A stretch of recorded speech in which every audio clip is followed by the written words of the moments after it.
Just like if we were going into your classrooms and helping you with registration, we are going to go over some of the items in the registration manual that we don't want you to overlook.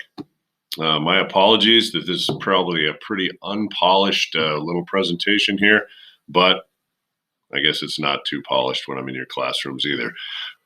So the first thing we need to do is find the registration book, because we're not here to just hand it out in your class. So if you go to the Proctor High School website, it's just right over here. You can click on registration, and you're going to see a whole list of registration worksheets that we're going to get to in a later video. But for now, we're going to go ahead and just click on registration catalog, and let's zoom this out a little bit here so that we can kind of get a full page view.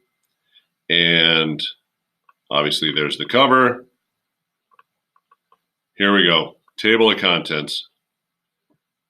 Table of contents, really important with this book, because if you're looking for the requirements to take art seminar, you don't have to flip through the entire book. You can just say, okay, art starts on page 13 and 14, and you can fly to that section and get your questions answered. Proctor Pathways is a new initiative in Proctor Public Schools to not just plan to graduate, but to graduate with a plan, which means if you're interested in a certain career or a certain category of careers like health services, business marketing, design and engineering, we have courses, guest speakers, job shadows in place to help you get more experience in those areas.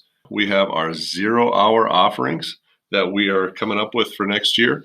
This is for juniors and seniors who have their own transportation to school, because transportation won't be provided. So before the normal first hour starts every day, you could take some interesting classes like Farm to Fork, business leadership, sort of expand your learning, and that also aligns with our Proctor Pathway. So if you're interested in that, go ahead and read about the 0-hour offerings we have coming up.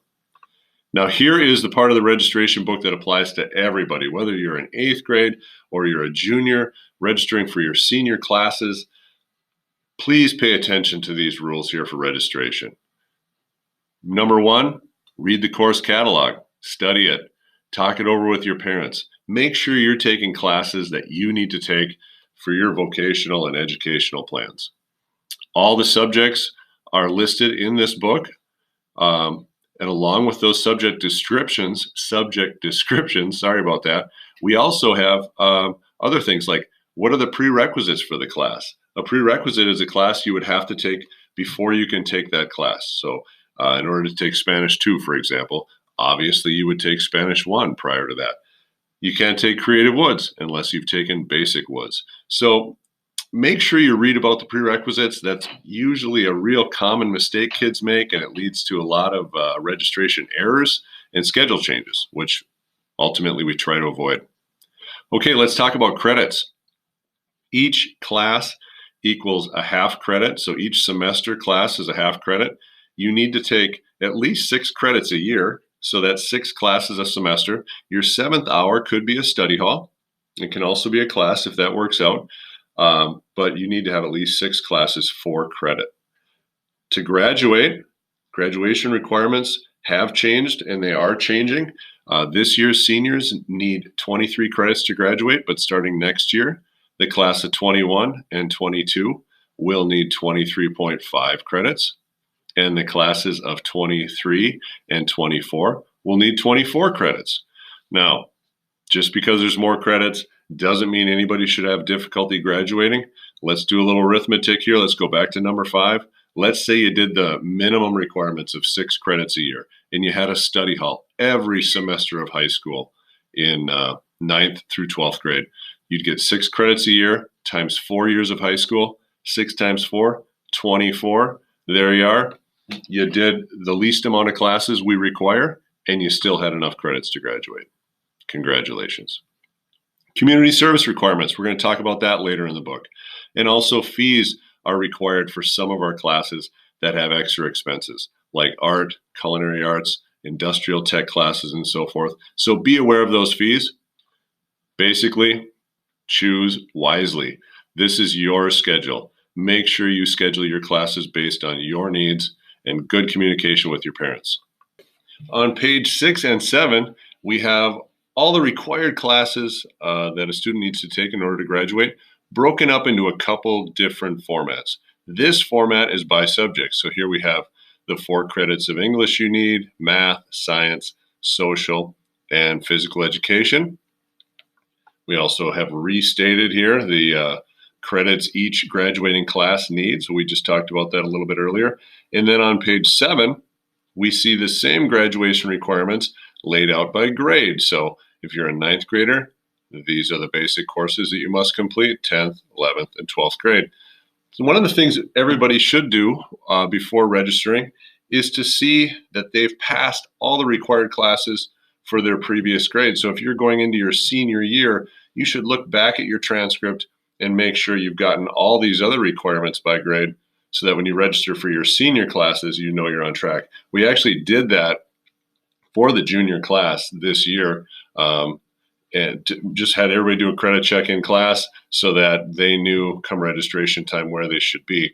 If you want to do that, or you've forgotten what your requirements are, or what you've passed or not passed, or maybe you have an incomplete on your schedule, that's really easy to access from home. Let's just go into somebody's account here. Let's see, let's go with Mackenzie Gunderson. She's our guinea pig. If we go into Mackenzie's account, just like you would log into your normal Infinite Campus account, all you have to do is go to Reports down here on the left-hand side, and it will give you some options. We'd want to click on High School Transcript, all right? It says unofficial, but it is completely accurate. And so if we were to click on that, we would see all of Mackenzie's grades, which, by the way, are phenomenal. And she could do a credit check and make sure she is signing up for all the classes she needs. So let's go back here to this page. Also on this page, we have the college in the schools, the CITS classes that we offer at Proctor High School by college. So here's UMD's classes that our students can get credit for, Scholastica's classes, and Lake Superior College's classes.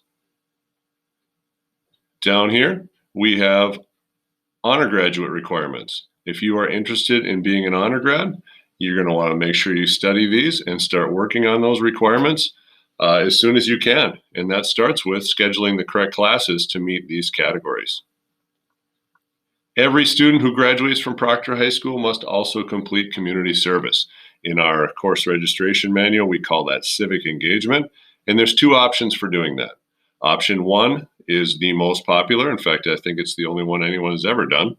And that is the 14 hours of community service in at least 2 settings. And we have details on how to do that and where to do that written right here. Option 2 is more of a service project oriented option, and you can read about that. On page 9, we listed the admissions requirements for our area post-secondary institutions. We've got the University of Minnesota system, UWS, Scholastica, Lake Superior College, and Fond du Lac. We live in an area that has quite a few options for students, and so we listed those admissions requirements so students could sort of cater what they take in high school to meet the requirements of a school they may be interested in. Now moving on to page 10, we have the elective courses available at Proctor High School. And this is an important page because it's a really quick reference of not only what courses we offer, it actually goes on to page 11 as well. My scroller would work a little bit better here. And on to page 12. So 10, 11, and 12, you can pretty much see every elective course we offer, the course number. This is an important one. What grades are eligible to take that class? You can see here, if you're a current 8th grader registering for your 9th grade classes and you want an art class, this is the one you can take here, kids, Art 9. That's it. When you get to 10th grade, you've got a couple more options available to you.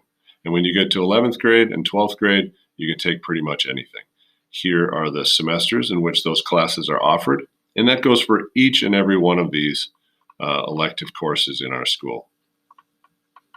Finally, on page 13, we have the beginning of the end. It is all the course descriptions for every class offered at Proctor High School. Teachers worked hard to make accurate course descriptions so you know what you're signing up for and the prerequisites for the classes. So please, as you choose your classes, take the time to read the course description so you can sign up for the correct courses. That's pretty much it. We will be back with another video on how to actually input your classes into Infinite Campus to make your schedule, or at least to give you a request for a schedule. So stay tuned for that.